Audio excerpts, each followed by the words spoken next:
नमस्कार विद्यार्थी मित्रांनो, मी विपुल वाघमोडे तुमच्या सगळ्यांचं स्वागत करतो ज्ञानदीप अकॅडमीच्या आपल्या यूट्यूब प्लॅटफॉर्मवरती. मित्रांनो, आज आपण एक असा विषय पाहणार आहेत की ज्यामध्ये बऱ्याच लोकांचा एक प्रश्न होता की सर हे इंडो ग्रीक्स काय असतं किंवा हे इंडो ग्रीक म्हणजे नेमकं काय. ऍक्च्युली हे कल्चर पण आहे, पण मौर्य सत्ता संपली आणि मौर्य सत्ता संपल्यानंतर बाहेरचे विदेशी शासक भारतामध्ये येऊ लागले होते. आता हे विदेशी शासक नेमके कोण होते, तर ते काही लोक ग्रीक किंवा आपण म्हणूया एक्झॅक्टली जो पर्शियाचा वगैरे जो प्रदेश आहे, अशा प्रदेशातून ते भारताकडे आक्रमण करू लागले होते. सत्ता विस्ताराच्या या संकल्पनेने ते पेटलेले होते आणि भारतासारख्या प्रदेशाला ते काबीज करण्याच्या अ, उद्देशाने भारताकडे ते आक्रमण करू लागले होते. साहजिक आहे की यांच्या आक्रमणानं खूप मोठा इम्पॅक्ट झालेला आहे. आता या संदर्भात आपण मागच्या सेशनला पाहिलं की इंडो ग्रीक्स असतील किंवा जे विदेशी शासक असतील आफ्टर मौर्य, म्हणजे मौर्य सत्तेच्या नंतरच्या कालखंडामध्ये विदेशी शासक भारतात आल्यानंतर नेमक्या काय काय घटना घडल्या या संदर्भात आपण पाहिलेलं आहे. आता त्यातलाच एक महत्वाचा शासक म्हणजे इंडो ग्रीक, यांच्याविषयी आज आपण माहिती पाहणार आहेत. ओके. पुन्हा एकदा या चॅनलवर सगळ्यांचं मी स्वागत करतोय. तत्पूर्वी एक महत्वाची सूचना सगळ्यांना, मित्रांनो, हिस्ट्री ऑप्शनलची आपली बॅच जी आहे मराठी माध्यमातली बॅच असणार आहे. ही बॅच सुरू झालेली आहे. ऑनलाईन तसेच ऑफलाईन स्वरूपातली ही बॅच असणार आहे आणि या बॅच मध्ये तुम्ही कधीही इंटर करू शकता. ओके. कारण ह्या बॅचचं स्वरूप जरा मी तुम्हाला सांगितले या ठिकाणी लक्षात घ्या. ही बॅच जी आहे मित्रांनो,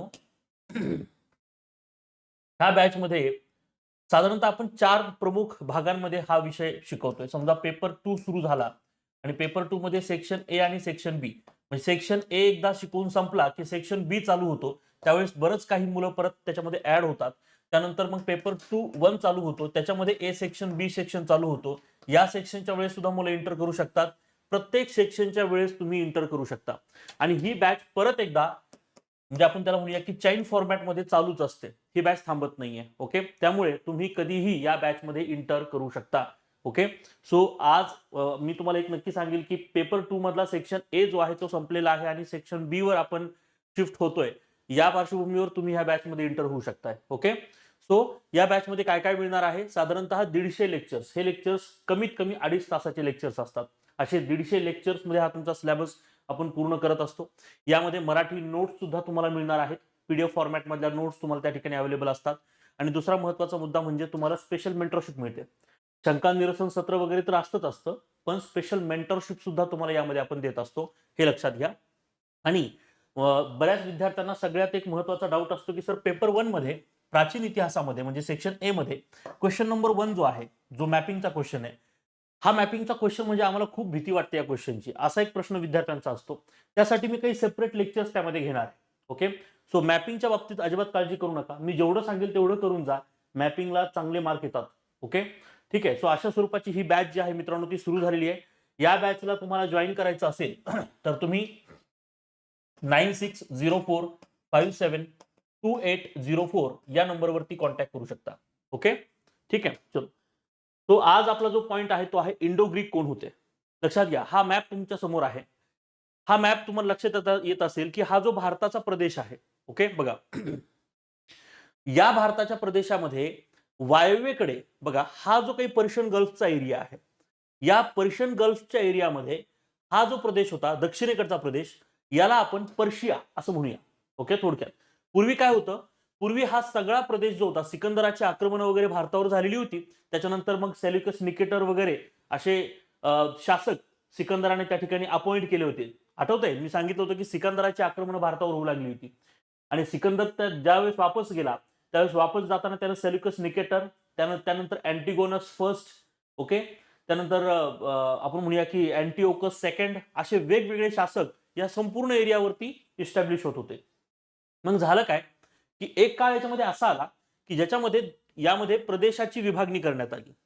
2 शासक निर्माण झाली आणि ह्या 2 शासकांमध्ये युद्ध युद्ध पेटले आणि साहजिक आहे की 2 विभागण्या ज्या आहेत त्या तयार करण्यात आल्या होत्या. ओके. म्हणजे काय घडलंय व्यवस्थित पद्धतीने समजून घ्या. म्हणजे तुम्हाला इंडो ग्रीक म्हणजे नेमकं काय, आणि इतिहासामध्ये मराठीमध्ये तुम्ही जे काही शब्द ऐकता पहलव आणि यवन, हे 2 शब्द ऐकता बघा आपण. पहलव पहलव आणि यवन, हे पहलव आणि यवन कोण होते हे पण तुम्हाला कळेल. ओके. फक्त मी ज्या पद्धतीने आता सांगतोय त्या पद्धतीने लक्षात ठेवा. पुस्तकांमध्ये एनसीईआरटीज मध्ये किंवा स्टेट बोर्ड्स मध्ये ते खूप किचकट करून सांगितलेलं आहे. ठीक आहे. बघा, सगळ्यात महत्वाचा मुद्दा म्हणजे काय, तर या ठिकाणी एक सगळ्यात इम्पॉर्टंट पॉईंट आपण लक्षात घेणं गरजेचं आहे की ज्यावेळेस सिकंदर गेला, बघा सिकंदर होता, सिकंदर जाताना सिकंदरने सगळे सूत्र, त्याचा एक व्यक्ती त्या ठिकाणी त्याने अपॉइंट केला होता. त्या व्यक्तीचं नाव काय होतं? Seleucus Nicator. Seleucus Seleucus Nicator. आता तुम्ही म्हणा सर, हा सिकंदर होता कुठला नेमका? तर सिकंदर होता मकडुनियाचा. मकडुनिया म्हणजे मॅकेडोनिया. आताचा जो रोमन साम्राज्यामधला जो मॅकेडोनियाचा इलाका होता, ग्रीक किंवा ग्रीसच्या आसपासचा हा जो प्रदेश आहे, ओके, म्हणजे तिथे खूप सारे छोटे छोटे प्रदेश होते, जसा की स्पार्टा नावाचा एक प्रदेश होता. अशा वेगवेगळ्या प्रदेशातून म्हणजे मॅकेडोनियामध्ये अशी खूप साऱ्या जमाती होत्या. त्यातल्याच एका जमातीचा व्यक्ती जो होता तो होता सिकंदर. सिकंदराने बऱ्यापैकी एरिया काबीज करत करत तो सेंट्रल एशिया काबीज करत आला होता आणि तो भारताकडे येत होता. पण तो भारतामध्ये एंटर करू शकला नाही. काही कारणाने त्याला वापस जावं लागलं. जाताना तो मेला, पण त्यानं तिथं सेल्युकस निकेटर ह्या व्यक्तीला अपॉइंट केलं होतं, हे लक्षात घ्या. त्यानंतर मग पुढे शासक बदलत आले. सेल्युकस निकेटरच्या नंतर मग अँटिओकस फर्स्ट, महत्वाचे महत्वाचे शासक सांगतोय, ओके. अँटिओकस अँटिओकस फर्स्ट हे असंच लक्षात ठेवायचं. अँटिओकस फर्स्टच्या नंतर बघा, अँटिओकस आपण त्याला म्हणूया की थर्ड जो आहे, सॉरी अँटिओकस सेकंड जो आहे तो गादीवर आला होता, हे लक्षात घ्या, ओके. अँटिओकस सेकंड, अँटिओकस सेकंड म्हणजे या दरम्यान खूप सारे शासक येऊन गेले, परंतु महत्वाचे महत्वाचे जर शासक बघितले तर सिकंदर, त्यानंतर सेल्युकस निकेटर, अँटिओकस फर्स्ट आणि अँटिओकस सेकंड. आता ह्या अँटिओकस सेकंडच्या कालखंडामध्ये बघा, इथं पॉइंट आहे, अँटिओकस सेकंडच्या कालखंडामध्ये दोन प्रदेशामध्ये वेगवेगळे काही शासक होते. कारण इथं अँटिओकस जो होता तो लीड करत होता ह्या संपूर्ण प्रशासनाला, आणि तो काय करत होता, छोट्या भागामध्ये काही लोक त्यांना अपॉइंट केले होते, ओके.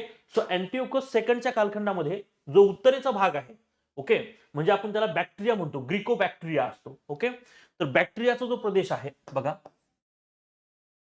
बॅक्टेरिया, या बॅक्टेरियाच्या प्रदेशावरती काही शासक, आणि पर्शिया हा जो खालचा जो प्रदेश दिसतो इथला, हा जो प्रदेश आहे या प्रदेशामध्ये, ओके, थोडा अजून क्लिअर करतो याला म्हणजे तुमच्या लक्षात येईल. हा जो ब्ल्यू प्रदेश दिसतोय, यस, हा जो ब्ल्यू एरिया आहे हा आहे बॅक्टेरियल प्रदेश, बॅक्टेरियल. आणि हा जो प्रदेश दिसतोय तुम्हाला सगळा, यस, हा जो उरलेला प्रदेश आहे हा आहे पर्शियन्स, ओके. साऊथ वाला जो आहे तो आहे पर्शियन. पर्शियन अशी दोन शासक या कालखंडामध्ये निर्माण, दोन भागामध्ये दोन शासक होते. तर बॅक्टेरियामध्ये डायोडोट्स फर्स्ट हा संस्थापक होता. डायोडोट्स डायोडोट्स फर्स्ट, ओके. याच्या कालखंडामध्ये विद्रोह झाला आणि त्यानं बॅक्टेरिया हा प्रदेश वेगळा करून घेतला. कुणी? डायोडोट्स फर्स्ट. आणि त्यानंतर होता असेकीज, याच्याच कालखंडामध्ये पर्शियामध्ये होता असेकीज. असेकीज, या असेकीजनं काय केलं होतं, तर असेकीज आणि डायोडोट फर्स्ट यांनी त्यांचे प्रदेश वेगळे करून घेतले होते. बॅक्टेरिया वेगळा, पर्शिया वेगळा. आणि म्हणून जे बॅक्टेरियल ग्रीक्स आहेत, जे बॅक्टेरियल ग्रीक्स आहेत त्यांना आपण म्हणतो यवन. त्यांना काय म्हणतो आपण मराठीमध्ये? यवन असं म्हणतो, म्हणजे बॅक्टेरियल ग्रीक्स.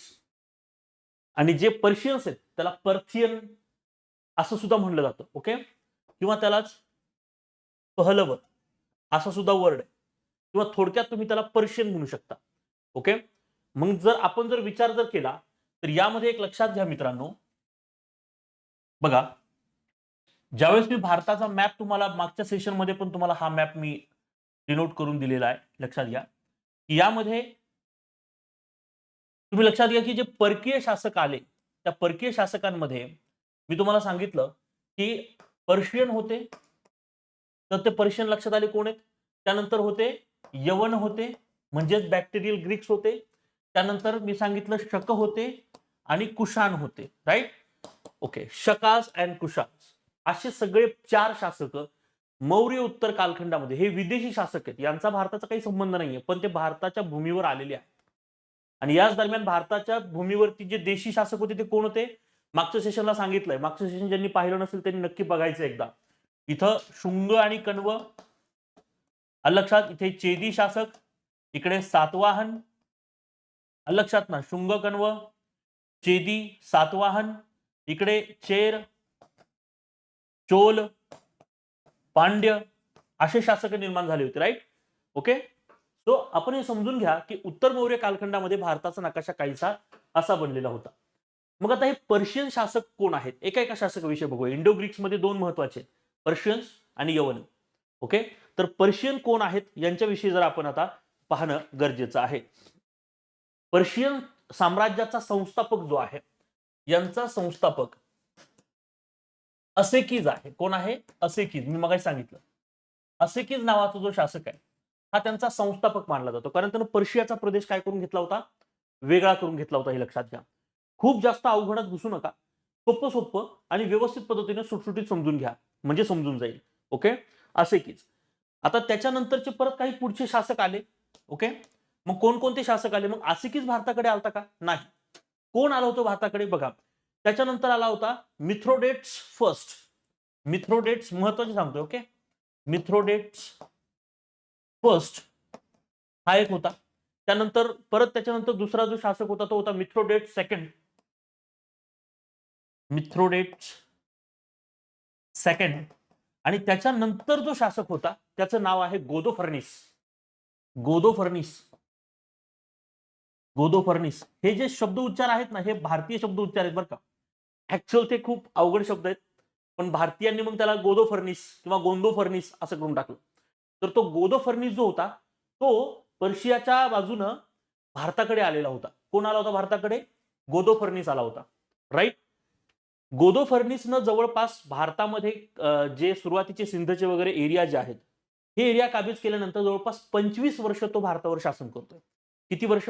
25 वर्ष. त्यानं त्याची राजधानी जी आहे ती काबूल, काबूल नावाचा जो प्रदेश होता, हा, त्या काबूल प्रदेशाला त्यानं त्याची राजधानी तयार केलं. हे लक्षात घ्या. काबूल प्रदेशाला त्यानं काय केलंय? राजधानी तयार केलं होतं. लक्षात घ्या. ओके.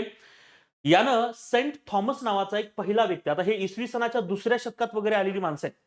इसवी सनाच्या दुसऱ्या शतकात, म्हणजे याचा अर्थ येशू ख्रिस्तांचा जन्म वगैरे होऊन गेला होता. लक्षात ना. आणि तिकडे रोमन साम्राज्याकडे एक ख्रिश्चॅनिटी जी आहे ती मानली जात होती. आणि या दरम्यानच्या कालखंडामध्ये सेंट थॉमस नावाचा एक, त्याच्यासोबत ना सेंट थॉमस नावाचा एक व्यक्ती जो होता हा धर्मप्रसारासाठी त्याच्यासोबत गोदोफर्निस सोबत भारताकडे आला होता. आणि मग गोदोफर्निसच्या मदतीनं तो भारतामध्ये इंटर झाला. सेंट थॉमस दक्षिणेकडे म्हणजे मद्रास वगैरे ह्या प्रदेशामध्ये त्याचा खून झाला असा इतिहासामध्ये दावा केला जातो. ओके. हे देखील तुम्हाला माहिती असणं आवश्यक आहे. याचा कालखंड जो होता तो इसवी सन 120 ते 145, म्हणजे पर्शियन शासकांचा, विशेष करून गोदोफर्निसचा, इसवी सन 120 ते 145. ह्या ठराविक गोष्टी तुम्ही पर्शियन शासकाच्या बाबतीत लक्षात ठेवणं गरजेचं आहे. कळालं तुम्हाला? पर्शियन शासकाच्या बाबतीत तो एवढ्याच गोष्टी पर्शियन शासकाच्या लक्षात ठेवा. यानंतरचे शासक आपण पाहतो तो म्हणजे बॅक्टेरियल ग्रीक. आता हे बॅक्टेरियल ग्रीक म्हणजे कोण? तेच म्हणजे काय, तर त्यांना आपण युनान असं म्हणतो. युनानी शासक म्हणतो. युनान शासक. युनान शासक. नथिंग बट युनान शासक. समजतंय तुम्हाला? ओके. मग यामध्ये बघा, बॅक्टेरियल ग्रीकांमध्ये बघा, डायोडोट्स सेकंड जो होता, असे की ज्यावेळेस होता त्यावेळेस डायोडोट्स सेकंड होता. तर डायोडोट्स सेकंड बघा, डायोडोट्स सेकंड. ओके. यानं हा प्रदेश वेगळा केला होता. डायोडोट्स नंतर युथ्रिमेडिस, ड्रिमेट्रियस अशी नाव आहेत. ओके. युथ्रिमेडिस, ड्रिमेट्रियस. ओके. युथ्रिमेडिस, ड्रिमेट्रियस. त्यानंतर मिनॅंडर. ओके. मिनॅंडर. आणि हा जो मिनॅंडर आहे लक्षात घ्यायचं, हा जो मिनॅंडर आहे, मिनॅंडर, त्याला आपण मिनांदर असं म्हणलंय मराठी काही ग्रंथांमध्ये. मिनांदर, तोच मिनॅंडर. हा मिनॅंडर भारताकडे आला होता. समजतंय? म्हणजे तुमच्या लक्षात यायला हवं की पर्शियन शासकामध्ये असे की संस्थापक आहे, तर युनान शासकामध्ये डायोडोट्स सेकंड संस्थापक आहे. यांच्याकडे दोन शासक गेल्यानंतर गोदोफर्निस आला होता. यांच्याकडे सुद्धा दोन शासक संपल्यानंतर मिनॅंडर जो आहे तो भारताकडे आलेला होता. हे लक्षात घ्या. म्हणजे हे मागे पुढे याच कालखंडामध्ये ते भारतावर आक्रमण करतायत, हे लक्षात घेणं गरजेचं आहे. Everyone clear? ओके. आणि इथं हा एक पॉईंट मी सांगतो, शकांच्या वेळेस परत सांगेल तो पॉईंट. ज्यावेळेस पर्शियन शासक आणि बॅक्टेरियल ग्रीक शासक भारताकडे येत होते त्यावेळेस सेंट्रल एशियाच्या मध्ये म्हणजे त्या प्रदेशामध्ये काही शकांच्या भटक्या टोळ्या होत्या. शक, ओके, स्कायचिल्स असं म्हणलं जातं त्यांना. तर शकांच्या ज्या भटक्या टोळ्या होत्या त्यांना त्यांनी भारताकडे खदेडलं. त्यामुळे त्या शकांच्या टोळ्यांनी सुद्धा भारतावरती आक्रमण केले लक्षात घ्या. Everyone, okay.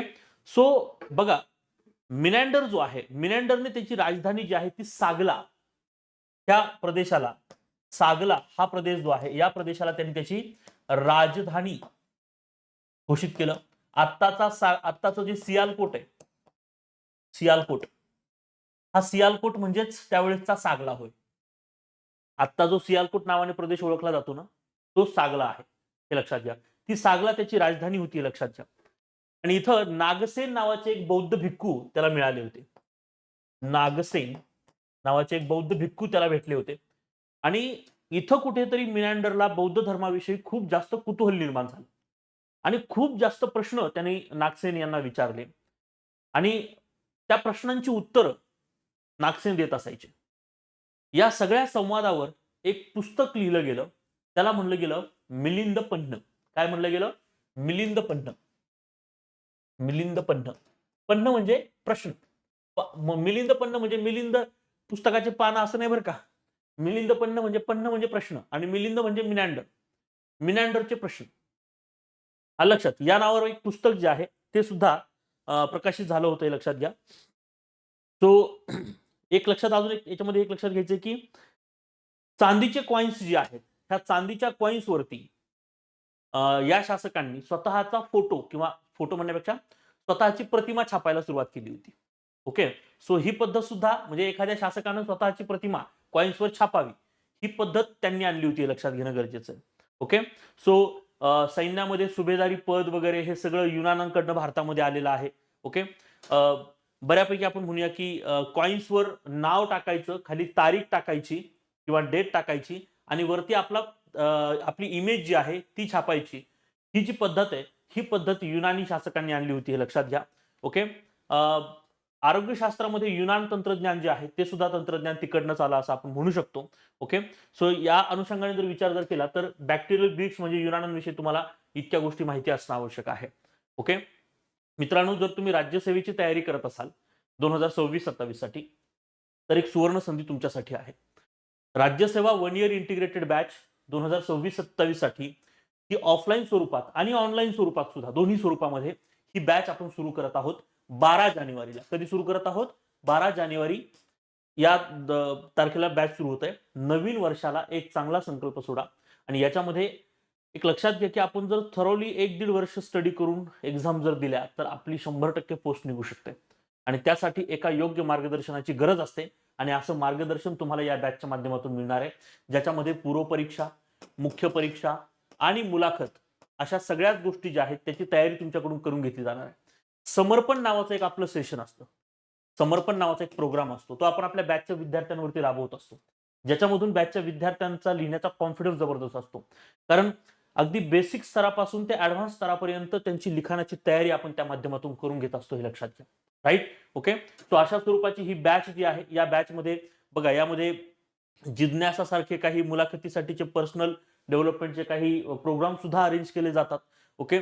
सर्व विषयाच्या नोट्स आणि माइंड मॅप तुम्हाला अगदी बुक फॉर्मॅटमध्ये अवेलेबल करून दिले जातं, जेणेकरून तुम्ही बाहेरची कोणती पुस्तकं वाचण्याची तुम्हाला आवश्यकता नाही.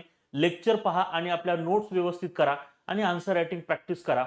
तुमचा रिझल्ट 100% आहे. अशा स्वरूपाची ही बॅच तुम्ही जॉईन करू शकता. खाली दिलेल्या नंबरवरती कॉन्टॅक्ट करून बॅच संदर्भात अधिक माहिती तुम्ही मिळवता येईल तुम्हाला. हिस्ट्री ऑप्शनलची सुद्धा बॅच सुरू झाली आहे. यासाठी तुम्ही तुमच्या मोबाईलमध्ये ज्ञानदीप ऑप्शनल नावाचं ऍप्लिकेशन डाउनलोड करायचंय. ओके. आता मध्यंतरी मला बऱ्याच विद्यार्थ्यांचे फोन आले होते आणि येत आहेत फोन तसे, की जे विद्यार्थी आत्ता राज्यसेवेच्या मुख्य परीक्षेला आहेत, असे विद्यार्थी म्हणतात की सर आम्हाला हिस्ट्री ऑप्शनलची बॅच हवी आहे, कारण आम्ही ऑप्शनल म्हणून हिस्ट्री टाकलाय, पण ऍज सच आम्हाला ऑप्शनलच्या म्हणजे ऑप्शनलच्या बाबतीत एवढा आम्ही काही वाचलेलं नाही आतापर्यंत. तर आम्ही काय केलं पाहिजे कमीत कमी वेळेत ऑप्शनल कव्हर करण्यासाठी? बघा, तुम्ही जर 2026 साठी प्रिपेअर करत असाल तर ही बॅच तुम्ही नक्की करा. ही लाईव्ह प्लस रेकॉर्ड स्वरूपाची ही बॅच आहे. ओके. ऑनलाईन ऑफलाईन दोन्ही स्वरूपात ही असणार आहे, हे लक्षात घ्या. बरं, दुसरा महत्वाचा मुद्दा म्हणजे जे विद्यार्थ्यांना एकदम आता 1-2 महिन्यातच तयारी करायची त्याची, तर विद्यार्थ्यांचं म्हणणं असतं की सर आम्हाला रेकॉर्डेड स्वरूपाची बॅच द्या. रेकॉर्ड द्या मला. हो, रेकॉर्डेड स्वरूपाची सुद्धा एक बॅच त्यामध्ये अवेलेबल आहे. ओके. त्या संदर्भातला एक व्हिडिओ सुद्धा मी आपल्या चॅनलला घेतलेला आहे. जे विद्यार्थी ह्यावेळेस मेन्सला आहेत, ज्यांना खूप लवकरात लवकर ऑप्शनल पटकन कव्हर करायचं आहे, ओके, त्यांच्यासाठी काही रेकॉर्ड लेक्चर्सची लेक्चर्स त्याच्यामध्ये आहेत. ते लेक्चर व्यवस्थित बघा, ओके. आणि त्या पद्धतीने तुम्ही ती बॅच सुद्धा कव्हर करू शकता, म्हणजे तुम्हाला लवकर कव्हर करता येईल. परंतु माझं एक सजेशन राहील, जे विद्यार्थी यावेळेस मेन्सला नाही आहेत, जे विद्यार्थी पुढची परीक्षा देणार आहेत, अशा विद्यार्थ्यांसाठी मी नक्की सांगेल की या बॅचमध्ये तुम्ही एंटर करायला काही हरकत नाहीये. ही बॅच सुरू झाली आहे. ही बॅच चाइन फॉर्मॅटमध्ये असते. प्रत्येक एका सत्रानंतर, सेशन नंतर विद्यार्थी त्यामध्ये एंटर होत जातात. ओके. सो अशा स्वरूपाच्या ह्या बॅचेस ज्या आहेत त्या अवेलेबल आहेत मित्रांनो. आजच्या सेशनमध्ये आपण इंडो ग्रीक कोण होते यांच्याविषयी माहिती पाहिलेली आहे. पर्शियन्स नेमके कोण आहेत, बॅक्टेरियल ग्रीक्स नेमके कोण आहेत आणि त्यांचा प्रभाव काय. मी ज्या पद्धतीने सांगितलं त्याच पद्धतीने लक्षात ठेवा. जास्त किचकटामध्ये जायची गरज नाहीये. सोप्या सोप्या पद्धतीने असंच लक्षात ठेवणं अपेक्षित आहे. ओके. आजचं हे सेशन तुम्हाला कसं वाटलं मला कमेंट करून नक्की सांगा. आवडलं असेल तर लाईक करायचंय, जास्तीत जास्त विद्यार्थ्यांपर्यंत शेअर करायचं सेशनला आणि चॅनलला सगळ्यांनी सबस्क्राईब करायचं आहे. ओके. आपण पुन्हा भेटूया एका नवीन मुद्द्यासह. Thank you so much.